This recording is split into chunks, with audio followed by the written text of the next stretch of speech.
Scorpio, welcome to your just-in-time tarot reading. If you're watching the Scorpio, trust there is a message here for you. If you're a regular, welcome back Scorpio, and if you are a newbie, welcome. Welcome to the channel. My name is BRONYA. I'm an intuitive tarot reader. Looking forward to bringing you through your first message with me. Either way, if you like this, please do like, share, comment. Most importantly, if you could take a moment right now to hit the subscribe button, it does make a difference to your regular readers bringing through the reading, so I'd be super grateful for that. Drop me a comment, let me know where you're tuning in from, what's going on for you. I love to hear. All right, now happy birthday Scorpio, we're in your season. I hope that it's a great month for you, birthday month locked in, right?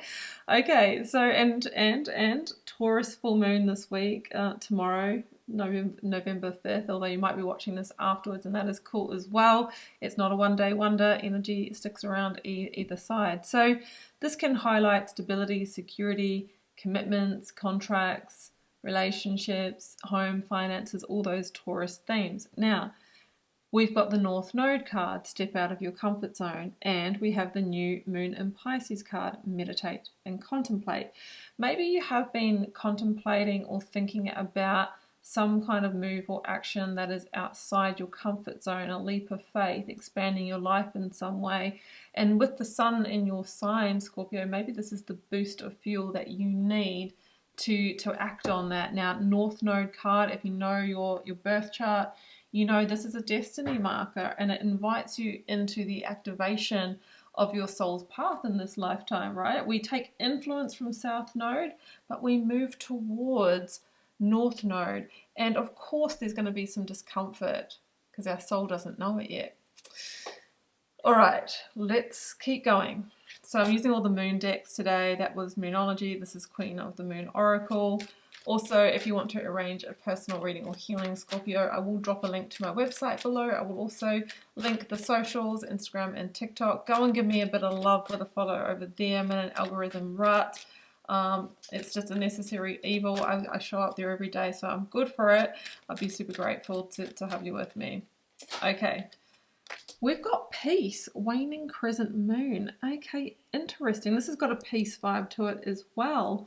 So maybe, so you need to step out of your comfort zone, and that's going to not feel peaceful. But what if it led to greater peace down the track because you felt like you were where you need to be, or that your life was moving in the right direction? Some kind of message like that, maybe peace restored in a situation. Let's keep going, Scorpio. Let's keep. All right, okay, this is where you're sitting right now, Eight of Swords, and that I think you're on the threshold of doing something different or big that really moves your head in your life. But what happens when we think about taking a leap of faith, doing something new, whatever it may be? Is that the mind goes, oh no, Scorpio, you're going to fail at that. You're going to fall flat on your face, or it's not going to work out. They wouldn't be interested in you. Oh, you're not smart enough for that job. Whatever it is, these are the limiting shadow thoughts. You might feel stuck. Oh, I signed that contract. I'm in this relationship, couldn't get out. Well, the Eight of Swords reminds you that there is always a way through. And sometimes we have to meditate and contemplate, yes, but take action and find peace in the fact that sometimes change is really hard. Yeah, Five of Swords. There is a conflict here, an inner conflict about a point of change. And sometimes the Five of Swords is, do I keep fighting the battle or do I walk away? You might be at a point where you're thinking about walking away from a situation. Let's keep moving. Queen of Wands, it might involve a fire sign, Aries, Leo, or Sagittarius. But this is also the determination to move towards new passion, new energy, the Alchemist. Okay, let's pause here for a moment. This is the Magician, and it's number 1 in the tarot. Now, in terms of numerology, we're in a number 9 year. But we're coming to the end of it. Therefore, we're starting to see new energy coming in. That's what I see with this. Now, this is also a reminder that you are a powerful alchemist. We all are. We all are. We are all co-creators of our reality, all right, through All we can control though is ourselves through our 4 fields of being: spiritual, mental, emotional, physical. But it is the thoughts, the quality of our thoughts, our beliefs and emotions that determine the action we take, and the action that we take is what turns energy to matter in our lives, right? So if we keep operating from the comfort zone, the known, or how we have been operating up until now, we're going to keep getting the same energy, right? Because if nothing changes, nothing changes. And that energy is expressing as the 8 of Swords and the 5 of Swords. Tough energy that feels like entrapment, that is also escalating in terms of external conflict, right? Internal and external conflict. So something's got to give and something's got to change to restore the inner peace within you. And we can meditate and contemplate until the cows come home, but it's through the engine of action, Queen of Wands, that we alchemize or transform your situation. So there's change coming, but you are the initiator through the mercurial energy of communication or an action taken. What is it for you? It's moving towards new beginnings. Look at that. And the Ace of Cups at the bottom of the deck as I pull that. So, wow. All right. Ace of Pentacles. We talked about the fact that we're in a Taurian energy week. Commitments, contracts, stability, security. And then we have the Earth Ace come out, the most stable of the new beginnings. But it's through the Magician's Wand. It's through will and intention, communication and action.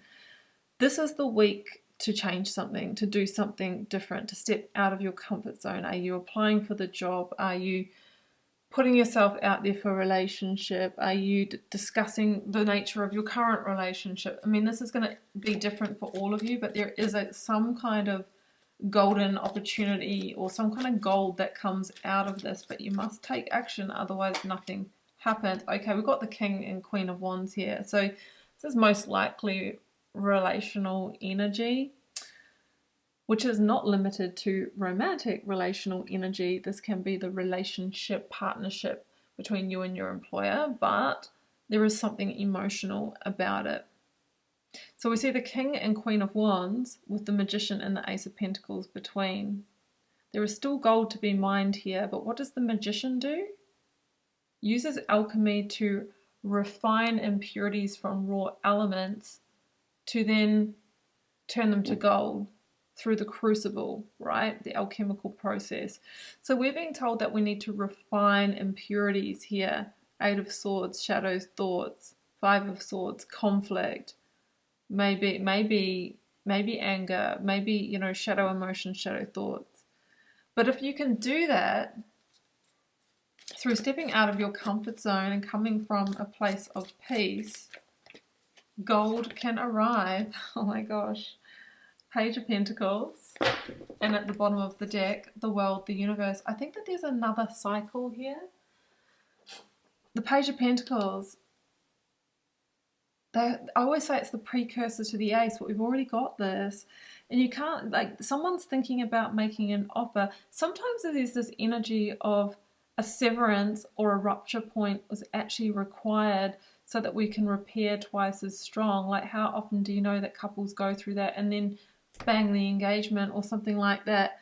So there's something real, a reward at the end of this energy, but we can't just leave the energy as it is. We have to respond to it. We have to repair in some way. And then the world of the universe, there is a new chapter that is an expanded version of this energy, but we also know the world is the last card that comes after judgment. That is a spiritual graduation, that we evolve from the comfort behavior or the shadow behavior. We evolve, and so the situation can evolve with it, and we can have an abundant new peaceful cycle here. So there is gold to refine here, to mine here. Are you willing to be the alchemist? All right. Happy birthday. This could be the best birthday gift. All right. Leaving it here, Scorpio. Personal readings and healings. I will link my website down below and the socials. Give me some love over there if you feel the call, the pull, and I'll see you next week. Much love and magic. Bye for now.